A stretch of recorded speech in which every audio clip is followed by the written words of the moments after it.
Now let me talk to you about our badging. You'll notice today that I'm wearing a badge. This is part of our credentialing.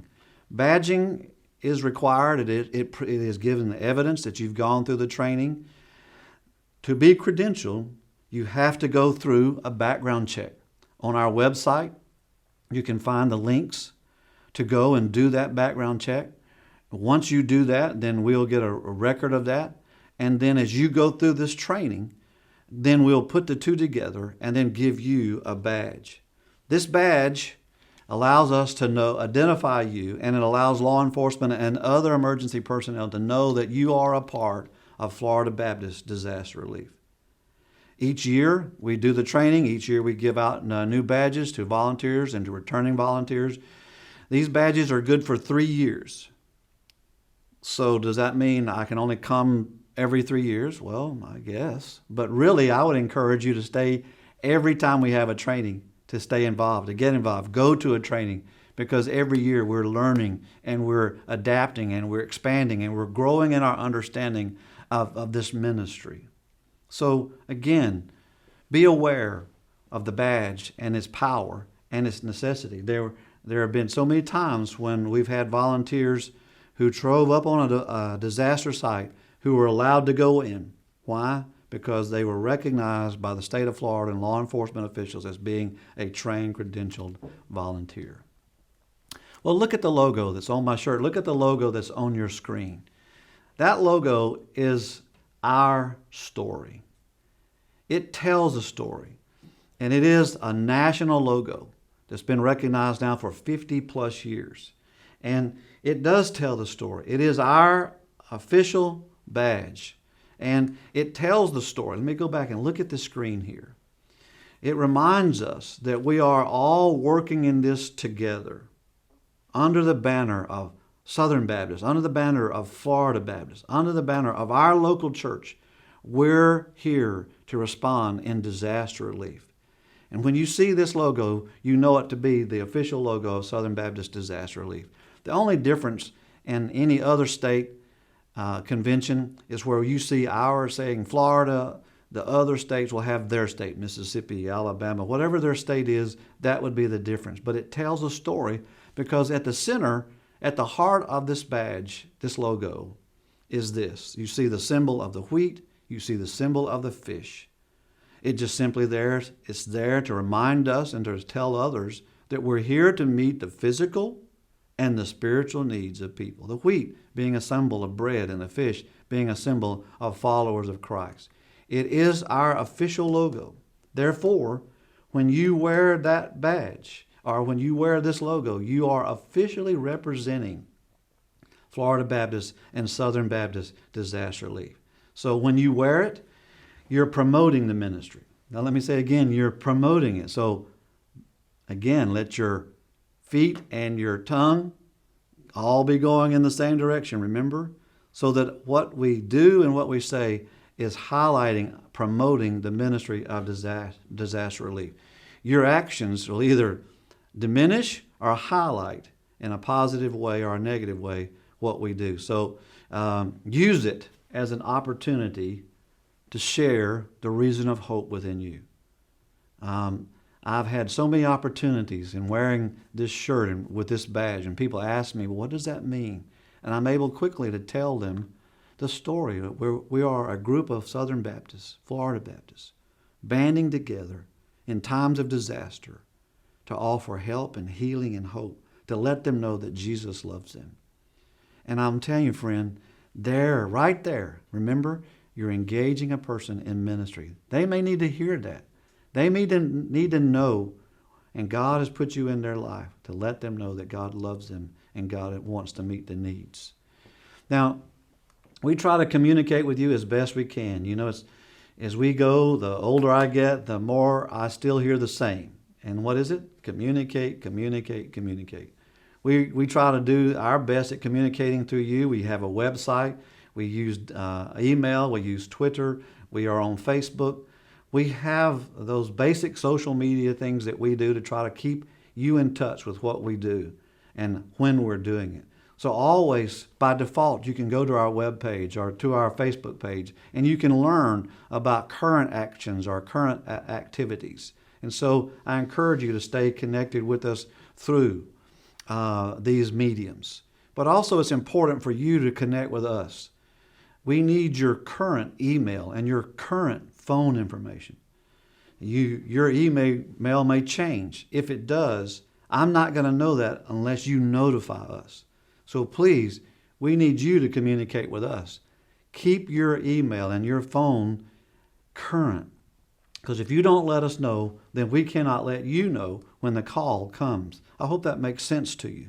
But again, we have over 5,000 volunteers across the state of Florida. So there's no way that I can keep up with you. You have to stay in touch with me. So again, keep your email and your phone information current. Let us know when that changes so that we can let you know when the call comes. It's important that you do that. So take a moment now and think, have I updated? For those of you who are returning volunteers, have I updated? Has my phone changed since the last time I went to a training or the last time I connected with another DR group? If it has, drop us a note, give us a call. Hey, update my information. I want to stay engaged. Florida Baptist Disaster Relief really began back in 1982. Florida Baptist Convention saw the worth and the value of this ministry, and it became a very integral part of the Florida Baptist Convention. Southern Baptist Disaster Relief Ministry goes back even further than 1982. In fact, in 1967 is when we have traced the roots, the beginning of Southern Baptist Disaster Relief. And since 1967, Southern Baptist Disaster Relief has become one of the largest disaster volunteer organizations in the state, in the nation. So as I mentioned, in 1982, we began this ministry in Florida, and it's been a joy to serve in this capacity with you since 2012. We are recognized by federal, state, and county emergency management officials as an official partner organization. I mentioned earlier that we have partnerships with the Red Cross, with Salvation Army, with Samaritan's Purse, and other organizations all across this land. And so we are honored to be in that place, but we also understand to whom much is given, much is required. We need to be good partners. We need to be faithful partners. We need you to be a part of that. We're only as good as our last response. We're only as effective as the number of volunteers respond to us. And so that's why I want to encourage you to become that trained, credentialed volunteer, to make a difference, to be there when the call comes, and allow God to use you to be a servant unto others. Well, have you ever thought about what is a disaster? What does it mean?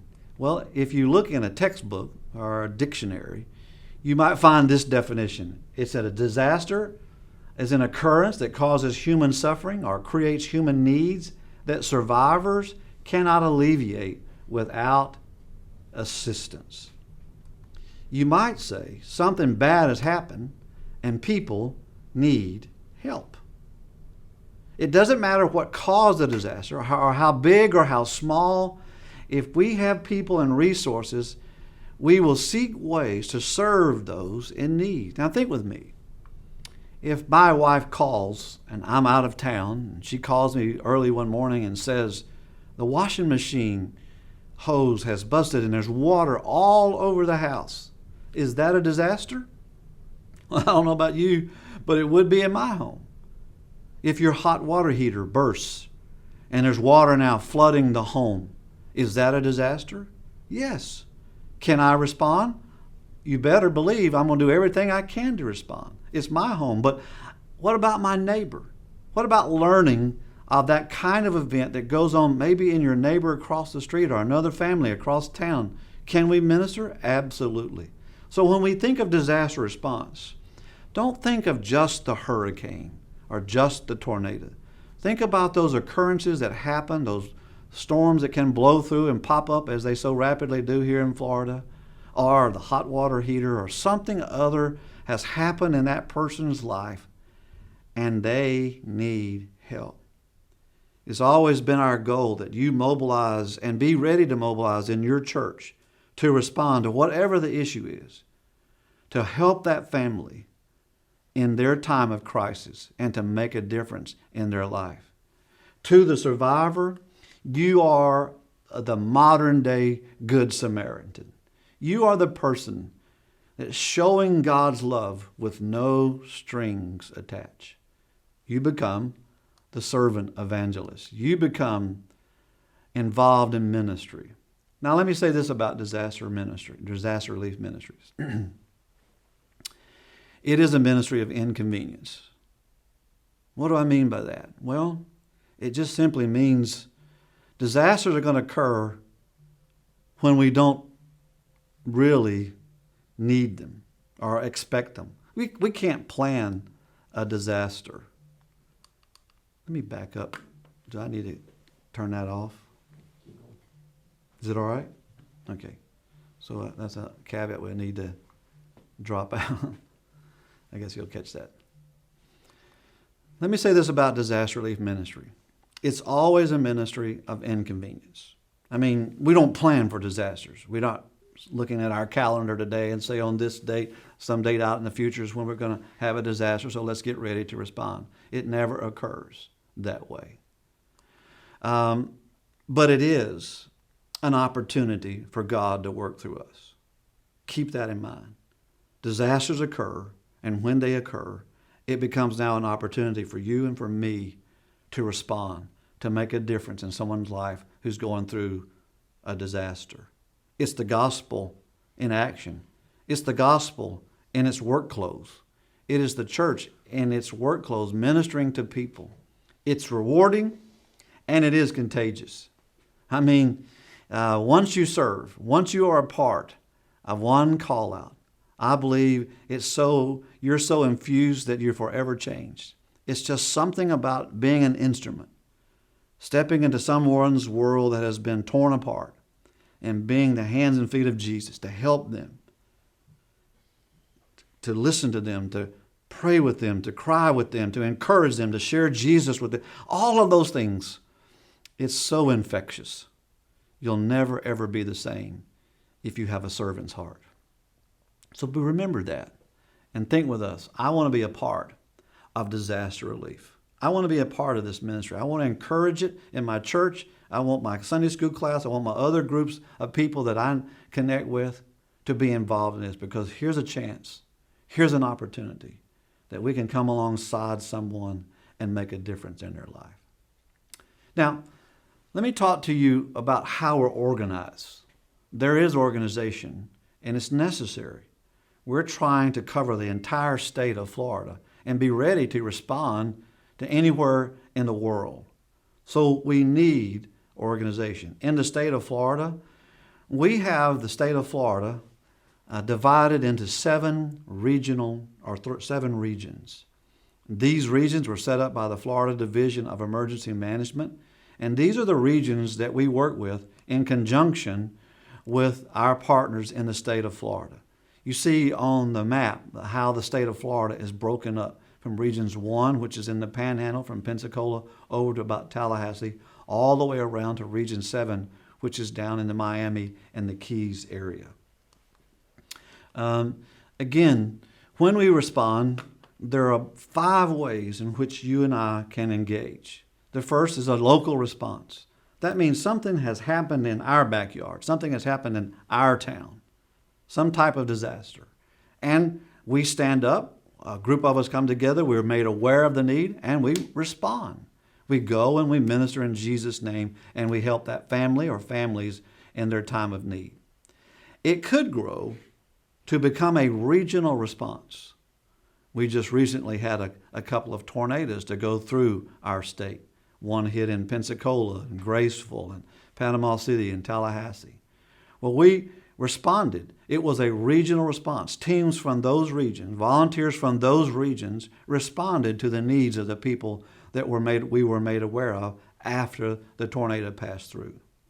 In some responses, it becomes a multi-regional response. In other words, the region teams are responding realize that they're going to need more help.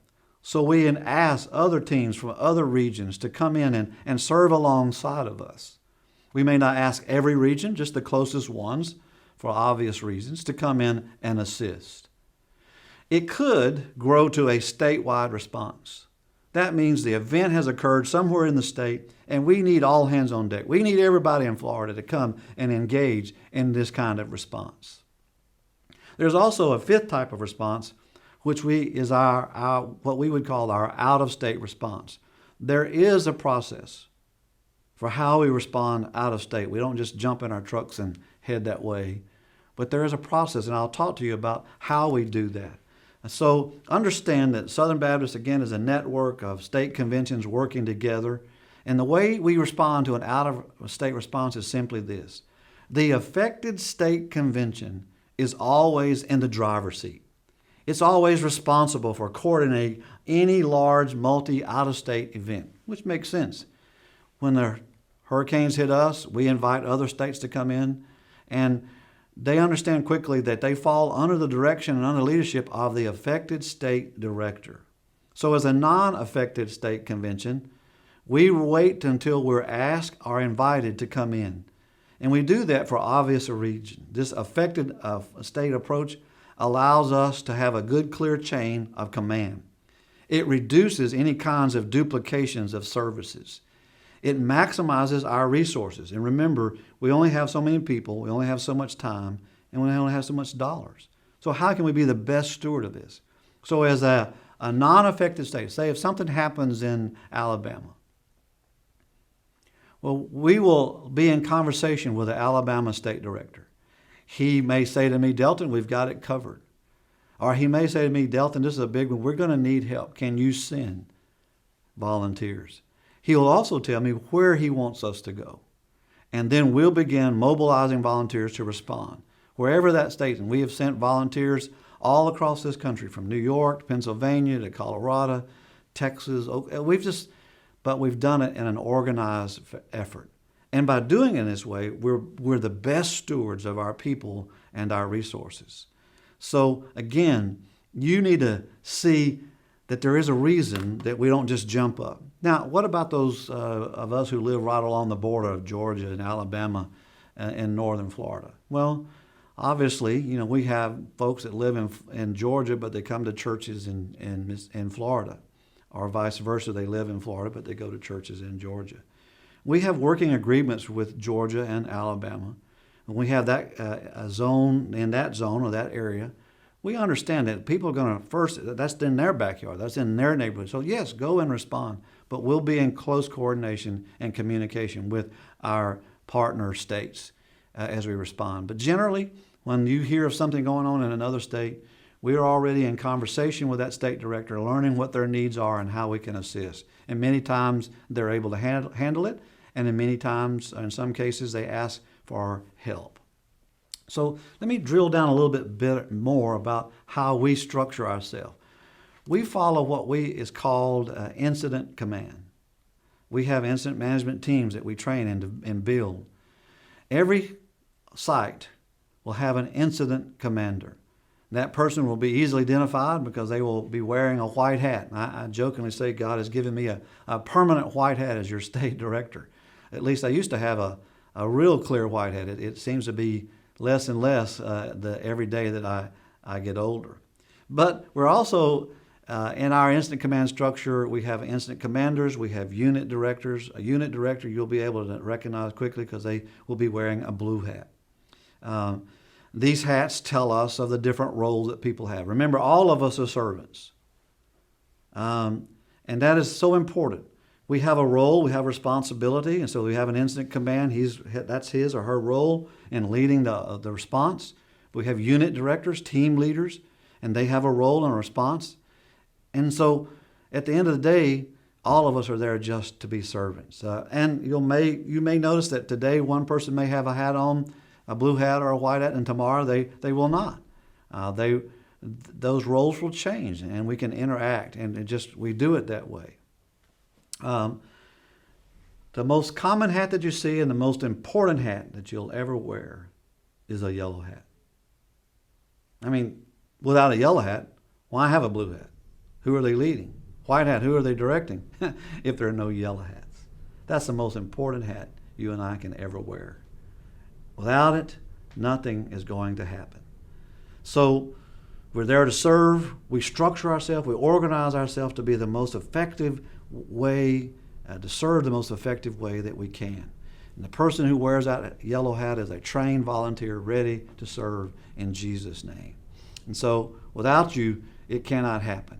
Now, there are people that come in an event, typically after a response. They've had no training. We call them day volunteers, or churches that will call us and ask. We have a group of people that are not trained or credentialed. I can say that typically in the first days after a major event, unless you're trained, unless you're credentialed, you're not going to get into that area. But as the response continues and the doors of opportunity open up, churches will call and groups will call, and we will work with day volunteers. But again, I want you to understand, the value of you being trained, you being credentialed, is going to open up a whole lot more doors of opportunity. As a trained volunteer, you and I must possess at all times the Christian qualities that we understand. I've often said that a Christian stands on two legs. We stand on the Great Commission and the Great Commandment. The Great Commission is to go ye therefore and to make disciples. The Great Commandment, to love God and to love others. If we're not consistently standing on those two things, we'll be ineffective as servants and volunteers. As a volunteer, it's important that we understand that, we live out those lives every day of our life, but especially as we walk through this time of disaster. As a volunteer, we have to be willing to follow directions. As a volunteer, we have to work well with others. Now, I get it. Some people are loners. We just like to do our own thing. But in this ministry, you have to be able to work alongside of others. That means you have to be flexible and you have to be fluid. We used to describe it only as just being flexible. It's like you're here and something happens and you're bent. But the only problem is flexibility means you're coming right back here. I don't know about you, but I haven't experienced life that. It's more fluid. I'm here and something happens and I just have to begin to go with the flow, as some would say. But in this ministry especially, we will talk to you about how we respond, how we stage, how we set up. Will every disaster be the same? I can honestly say and clearly say no disaster is the same. Every situation will be different. So it's important for you and I to adopt an attitude and a mindset. I'm going to be fluid. I'm going to be flexible. I have to be adaptable to whatever the circumstance. But most importantly, I have to be available. As a volunteer, you need to possess the spiritual, physical, and moral strength to do the task. Yes, there's a physical requirement. You're going to be asked to do things. Now let me say this right now while I'm thinking about it. You have to self-manage yourself. Obviously, I'm not going to know your physical limitations. And the worst thing that you could do is not take care of yourself physically. Remember, it's about safety. And if I don't know that you have a physical limitation, I may ask you to do something that you should not do. You've got to be willing to say to me, Delton, I can't do that. I've had this injury. I have this issue. I cannot do that. You're not going to offend me. You're not going to hurt me. I'm glad you told me that. The worst thing that could happen is for you to do something out of pride that hurts you and ultimately could hurt others because we were not willing to take care of ourselves and admit our own limitation. We self-manage. We want to make sure that you take care of yourself. You need to sit down and rest, sit down and rest. But you want to do it in a way that takes care of yourself as well as others. So you, again, see the word flexible, see the word available, see the word contain or possess those spiritual qualities that you have to respond. I don't need anybody with S on their chest. You may think you're coming in as Superman or Superwoman, but if you hurt yourself, that S could stand for something else. And we don't want that. We need you to be at your best, but to be you and to work and serve as God would allow you to serve. The more of us are able to come together to serve, the more effective we are in our service to those who need us the most. Now, how do we get to a site? Well, let me just say a couple of things about you as a disaster relief volunteer. When a call out comes, you are responsible for your own travel expenses to get from your home to wherever we're asking you to go. Once you get to the site, I'm going to give you a 5-star hotel to stay in. Now, I'm smiling really big because that hotel may be First Baptist Church of Solid Rock, and you're sleeping on the solid rock floor of a Sunday school room or a nursery. I've even slept in a baptistry, but it'll be the best sleep you've had once you come and serve. But understand, I'll give you a place to set up your bunk. I'll give you a good meal. And hopefully it will be able to set up a shower and you'll be able to take a good shower every day. But once you get there, we'll take care of you. Now, if things begin to change in the community and stores begin to open back up, and you want to leave such a fine culinary event as we have every day there on site and go somewhere else to eat, that's your privilege, but that's also on you. But your travel to and from a disaster site, once you get there, we'll take care of you. Now, about getting there, don't jeopardize your job in order to serve or to respond. I would not advise you to call your boss up and say, hey, I'm not coming into work today. I'm over here serving in a disaster response. He or she might say to you, well, just stay there because we've found somebody else to do your work. Always make arrangements to have someone to cover your home, your church, and your community responsibilities. Don't call your pastor up on Saturday night and say, I won't be there to work in the nursery tomorrow. Just a reminder, I won't be there to teach Sunday school tomorrow. I'm in this disaster response. Hopefully he's already aware of that, but don't wait that. Make sure you've got those kinds of responsibilities covered so that you're being a good supporter of what's going on in your normal world every day. So don't jeopardize any of those things. Be prepared to respond, though. About insurance. Well, we were asked that you provide your own insurance. You are responsible for providing your own medical, accidental, and any other type of personal insurance. So just be alert to that. And you are required to have insurance to serve with us. When you come to a site, you'll come to the on-site command, you'll register with us, and one of the questions we will ask you is about your own personal insurance. Now, some churches and groups put together short-term mission trip insurance, which is a supplemental. Some churches provide that for their volunteers. Just for pennies a day, you can purchase it yourself and have some additional insurance as you may feel comfortable with. Now, what about liability? Well, in the state of Florida, we have what is called the Good Samaritan laws.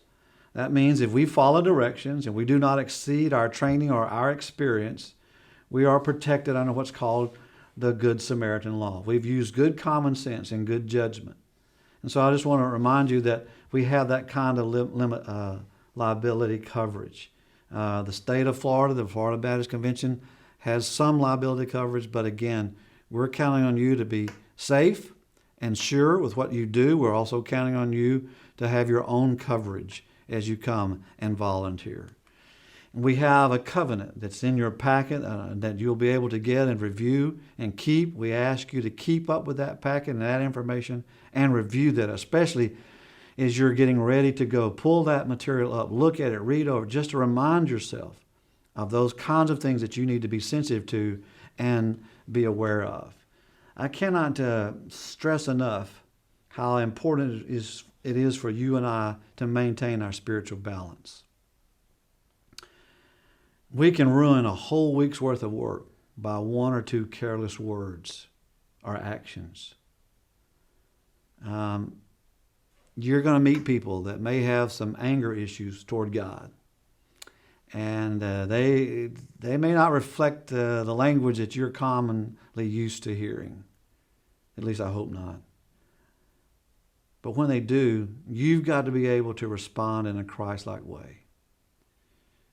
Just listen to them. Be willing to pray with them, encourage them. Above all, never exceed your training. If we ask you to do something and you're not sure or you're uncomfortable to do it, please say so. We want to make sure that you are safe and others around you are safe in what we do. Think back. We're preparing 20,000 meals a day. That's a lot of hot meals, a lot of food, a lot of moving parts. And if we're not safe, someone can get hurt. You're on a cleanup recovery team. If you've never run a chainsaw, don't grab one and crank it before the blue hat asks you to do it. And if by some mistake he does ask you to do it and you've never had any training on a chainsaw, don't agree to it. Let someone who's been trained run that chainsaw. You're going to hear things and see things in the survivor's world that maybe is not that general knowledge. You and I are not there to be catchers of, how do I say this? You're not there to be a gossip bearer. You're there to be a gospel witness. And so there are things that you may hear that just have to be between you and that person and God alone. Now, there are some things, and I'm required to tell you this. If you hear anything of sexual abuse, child abuse, senior adult abuse, if you hear or see any of that, then you need to call immediately 911 and report such. And then contact your on-site command and let them know what is going on and what you have discovered or experienced. Also, before you take any kind of video, before you take any kind of pictures, make sure you get the homeowner's permission. Be very careful what you post on social media. You worked hard all day as a cleanup and recovery team, and you pull up your face gear on your headgear, and you're holding a chainsaw inappropriately, and you take a picture, and then you post that on your social media. We don't know that you're posing. It may look like you're mishandling the equipment. So we want to be careful of what we post, but also making sure that we've got homeowners' permission of anything that we post. And what you hear and say and others share with you, it's not for rumor mill. It's for your prayer time. And so be ethical in what you hear and what you experience. Always follow the directions of your unit leader. They've gone through the training. They have the experience. And yes, there may be better ways to do it, but right now, do it this way. We've been doing this since 1982 and longer. So we've learned and we keep learning. There will be a time when we can review our current practice, and we do that after every response. What did we learn? What can we improve on? But right now, we've learned to do it this way. So follow the directions and do that, and we'll all be safe. If you have questions about safety guidelines, it's never wrong to ask questions. Are we doing this safely? So again, follow the directions. Do what you do safely. Be a witness, not a hinderer to the work and the ministry that's going on. While you're serving, you're going to be asked a lot of questions. And probably the number one question that people ask you, by survivors especially, is, why are you here? Why are you here? Well, I pray that you're here in that response because you want to make a difference. You want to help. You want to come beside somebody and offer them the hope and the help that you know and that they can know through having a relationship with Jesus Christ. But you need to be ready to answer that question. Why are you here? We're here to help. We're here to make a difference. The second question that people ask you most often, at least it's been my experience, is this: how much is this going to cost? Anything that we do through Florida Baptist Disaster Relief is free of charge. We don't charge. In fact, my response is, well, it's already been paid for. And they'll look at me and say, well, who paid for it? And you'll say to them, at least my response is, well, Jesus did 2,000 years ago. Now, how can we help you? So why are you here? We're here to help. We're here because God loves you. We love you.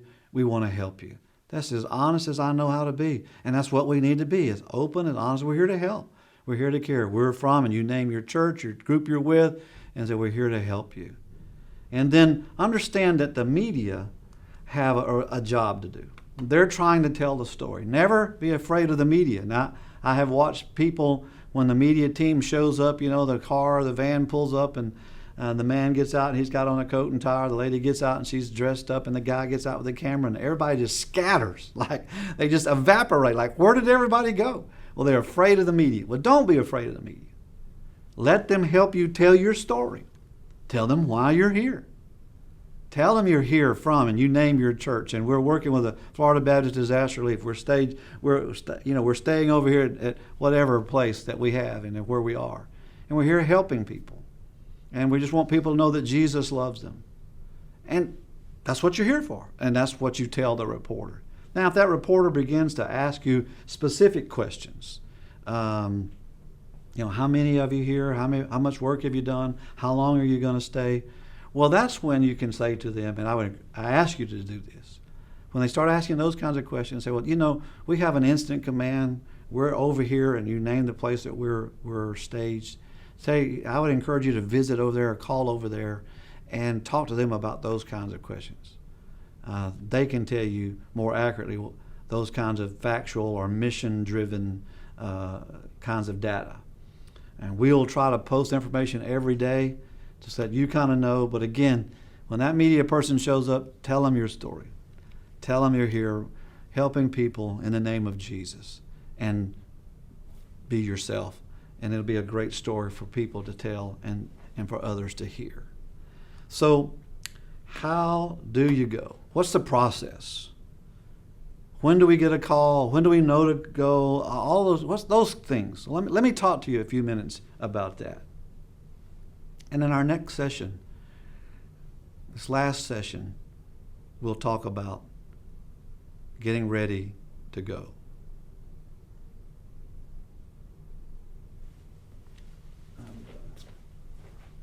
Get some water.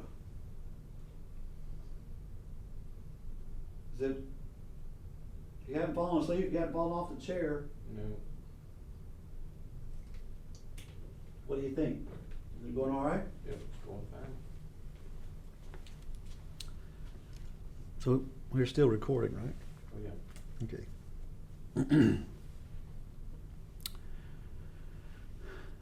Now in this session, I want to talk to you about getting ready to go.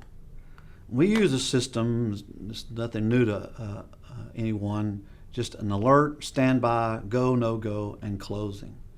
An alert, there's a possibility of a response. Standby, getting ready. We're getting ready to respond. And go, we're going to be responding to a particular event. I can tell you, our experience has taught us that we've stood up, said we're going, and then 2 hours later, circumstances change, and hold it, we're going back to standby. Let's wait. They're still waiting on final things to be working. Remember, disasters are so fluid, things change by the minute. And so what we know at this moment could change radically because of new information that has come in since the time that we said we were ready to go. So be aware of that. That alert just means be on alert. Go to standby. We're going to be responding, and then going. We're on our way. The two hardest decisions your state director has to make is this. One, standing up. We're going.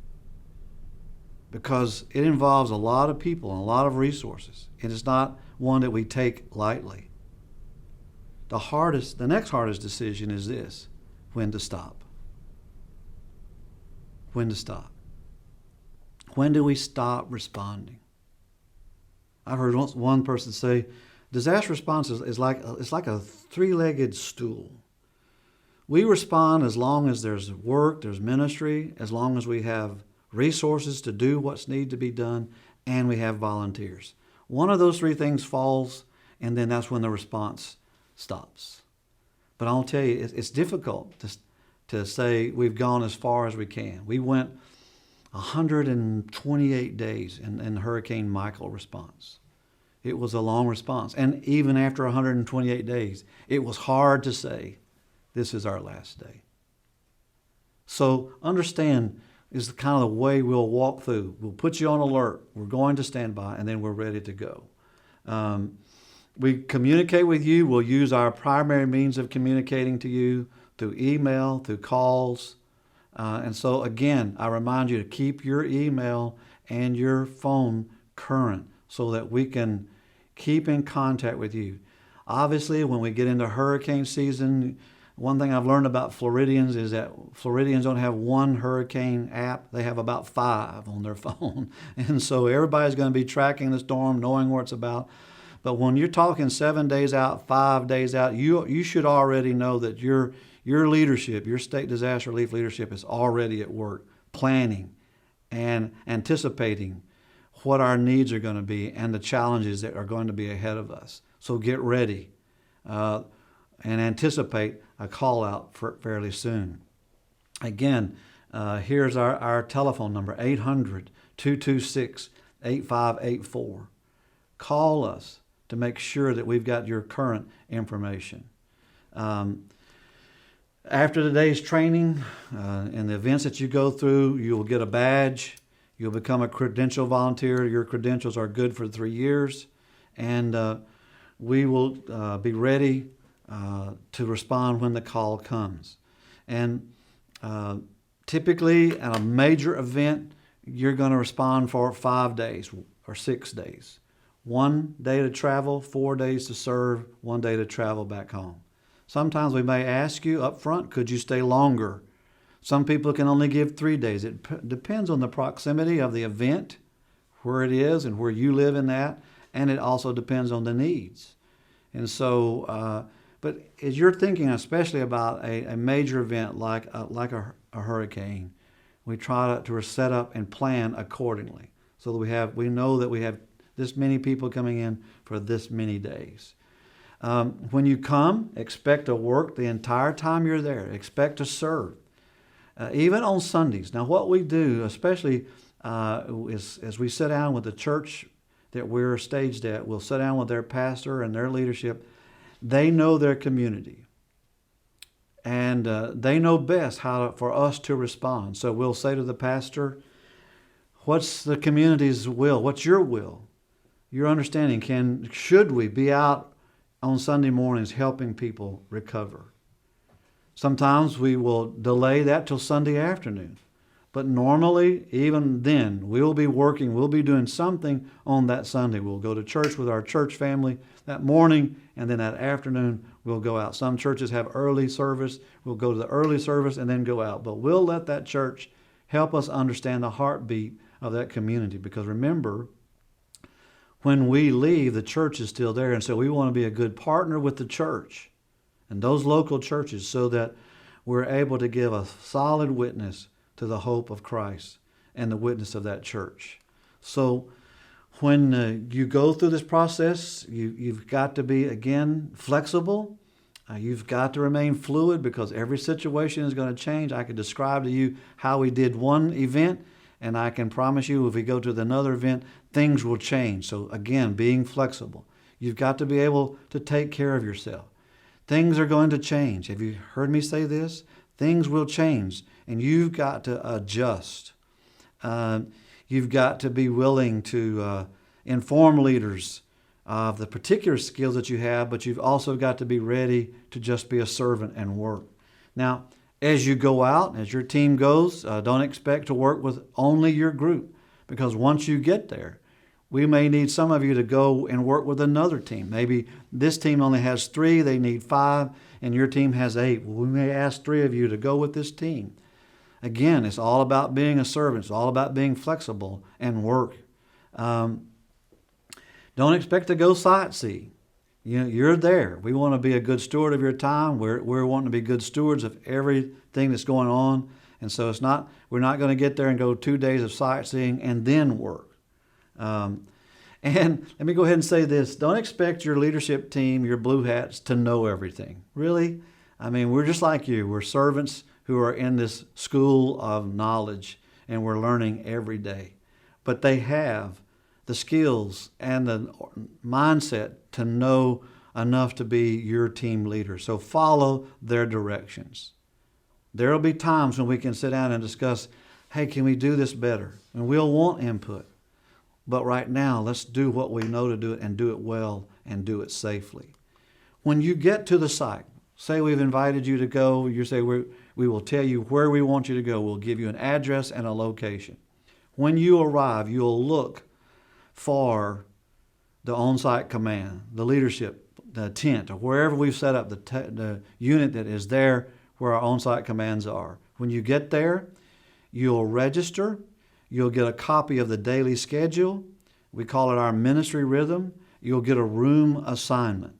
You'll get your gear, you'll unload, you'll get yourself set up, and then depending on when you get there, you'll be either ready for the next assignment or the next meal, whatever time of the day you get there, and then you'll be ready to go. Room assignments. I won't say this while I'm thinking about it. We'll have men in one quarter. We'll have women in another quarter. We'll try to do our best to make sure that the feeding folks are in one area and cleanup and recovery and everybody else is in the other area. Why? Because normally our feeding folks have a whole different schedule. They're getting up early in the morning and getting ready for that day's meal. You in the cleanup recovery, you'll have more of a regular schedule, but you'll come in later. So we're trying to make sure that everybody's getting the adequate rest that they need. So again, remember, husbands and wives, as you come, pack separately because we'll be staying in separate areas. So as you come, what do you need to bring? I saw this picture that you see on the slide, and I jokingly say that's my wife preparing for an overnight stay. Usually when I say that, she's not around to respond to that, so don't tell her what I've just told you. But you've got to know how to pack wisely and simply in order for you to be able to do what you do. So make sure that you have your badge and your DR shirt and your hat. That is our uniform. Our badge, our hat, and our shirt becomes our uniform. Your badge needs to be worn at all times. Now, I recognize you as you're here today with your yellow gold shirts on. But when you come in after you've been working all day and you put on your favorite university sweatshirt or shirt and you're walking around, I don't recognize you. And ERT, our security team, may not recognize you. So keeping that badge on is going to let them know that you belong to us. And I promise you that if you don't, somebody's going to walk up to you and ask you, who are you, and may we help you? Because we want everybody there to make sure that they're being helped. What do you bring? Let me answer that question. The most important thing I'd encourage you to bring, you see it on the screen? It's a Bible. Now let me say this. What kind of Bible? Bring a Bible that you won't come home with. I said that right. Bring a Bible that you won't come home with. Why? Because in your response, you will have an opportunity to give that Bible to someone that you prayed with and ministered to. But also say, bring that Bible because I need that spiritual nourishment every day. So bring a Bible.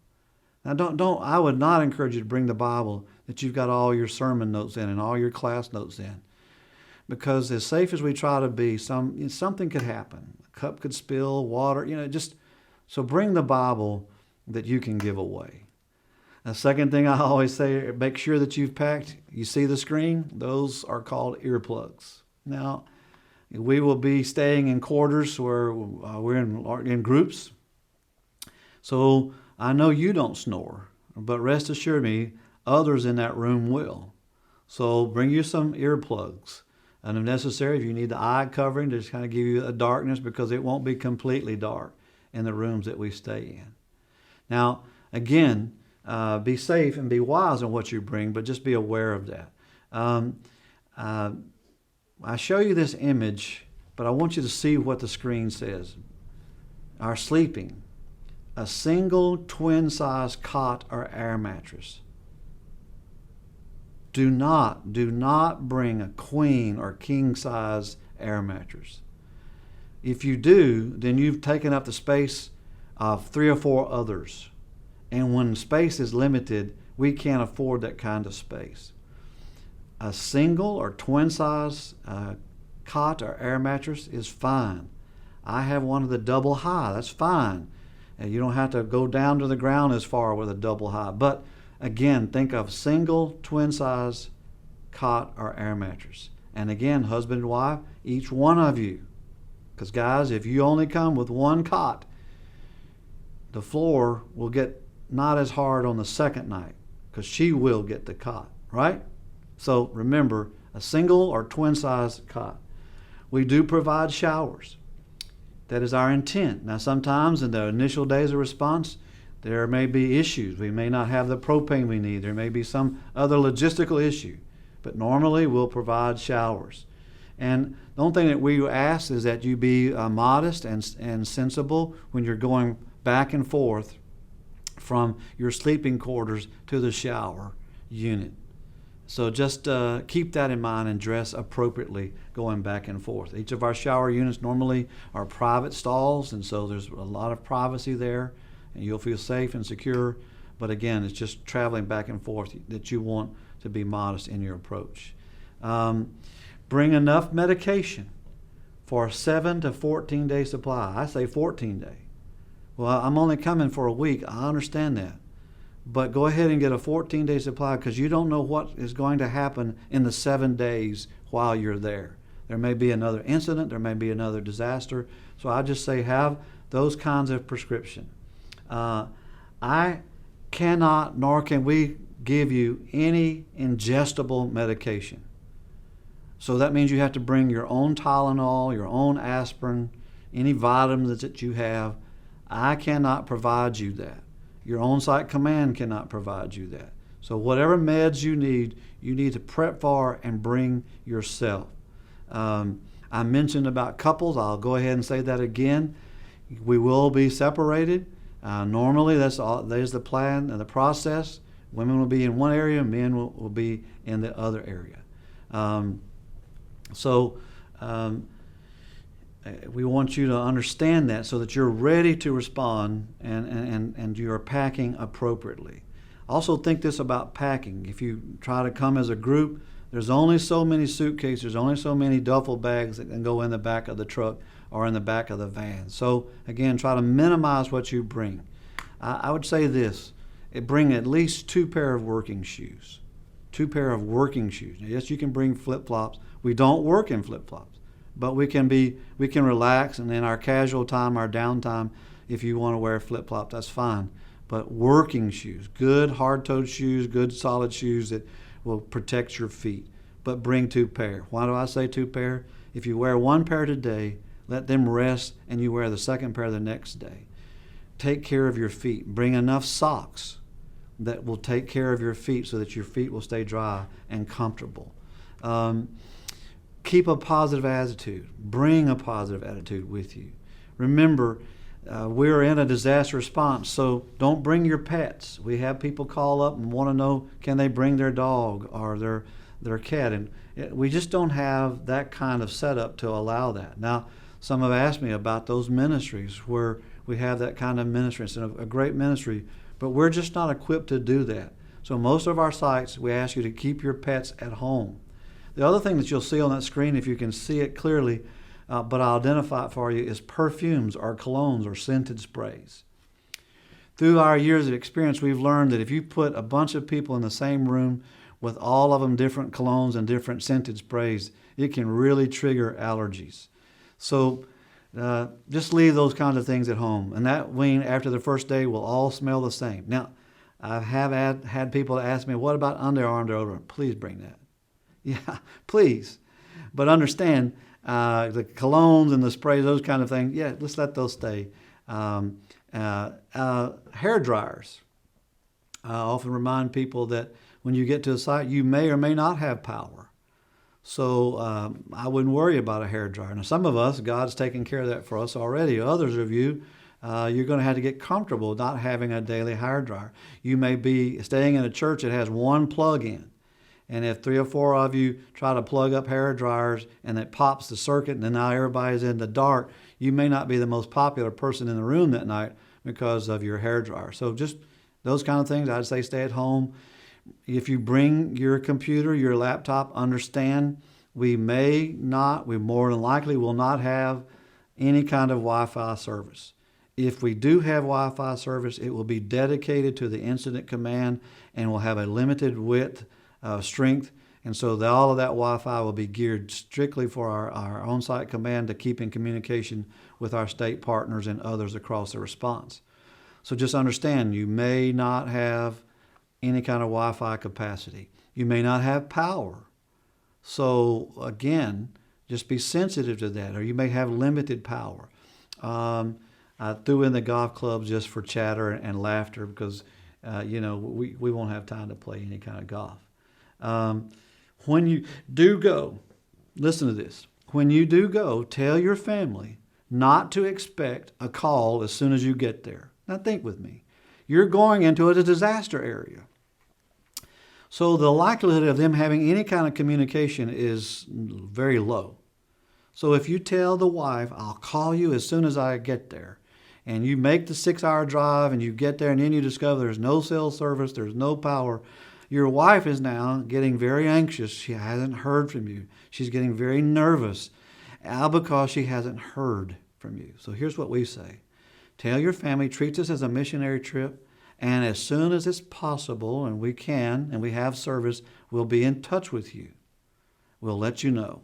Just assume and pray that God's taking care of us all. Now, if there's an emergency and your household needs to get a hold of you, you can call our Florida Baptist 800 number, and they will get to the incident command the message that you need to call home or you need to answer or respond to an issue at the household if it's an emergency. So there are ways our incident command and command sites will have communications established that allow us to do that for emergency regions. But normally, just protect yourself. Don't make anybody over anxious, and just understand that when you get there, you may or not have the power or the ability to come. Now, this slide, especially, I want to just encourage you. We're now in a post-COVID response. Don't respond if you're sick. And we will now be asking you if you've traveled or have you been exposed to anyone with COVID-19, then stay at home. Don't respond if you don't believe this is where God wants you. Wait a minute, Delton, you've just spent the last hour talking to us about coming. We need you. Yes, I need you. I want you to come, but only if you're sensing that this is why God is asking you to do. This is what God wants me to do. I want to be part of the servants of God. So, again, if you're sick, stay at home. Remember, our responses, especially in a large one, can go for several weeks. So if you can't come this week, maybe the next week you can come. There will be other opportunities. So respond wisely and mindfully of that. We ask on occasion, what about RVs and trailers and campers? Do not show up in your RV without prior permission. Sometimes our sites that we stand up have very limited footprint. So if a bunch of you show up with RVs, we're going to have to turn you away because we just don't have the footprint. Call us. Ask, is there enough room for an RV or for a trailer or a camper? We'll be able to tell you because of the sites that we're at. Understand you'll have to come in and dry camp. We can't provide you power or water hookups. So think accordingly for those of you who have RVs and campers. Again, just a couple of things. Keep all your skills in question that are in question. Just keep them up to date. Yes, the badge is good for 3 years, but I encourage you every year be involved in training. You're experiencing with us this online training. There'll be additional online trainings, and so we want you to be ready. We want to reach out to you so that you go at your convenience and rehearse, go through some of this material again. Just be the best servant you can. As the old saying is, just keep your pencil sharp so that you're ready to write. Jesus gave the beautiful illustration of those who had oil in their lamp and those that did not. Those who had oil in their lamp were prepared. They were ready so that when that unexpected happened, they were ready to respond. And that's what we want you to do. We want you to be ready. What we've shared with you gives you now the basic understanding of what it means, how we work, why we work, and the way we do things. I look forward to meeting you in the next response. I'm looking forward to the day when there's no longer any disasters. Oh, what a glorious day. But as long as we're in this world and until Jesus comes, we'll have disasters and we'll need you. Thank you for being a part of this today.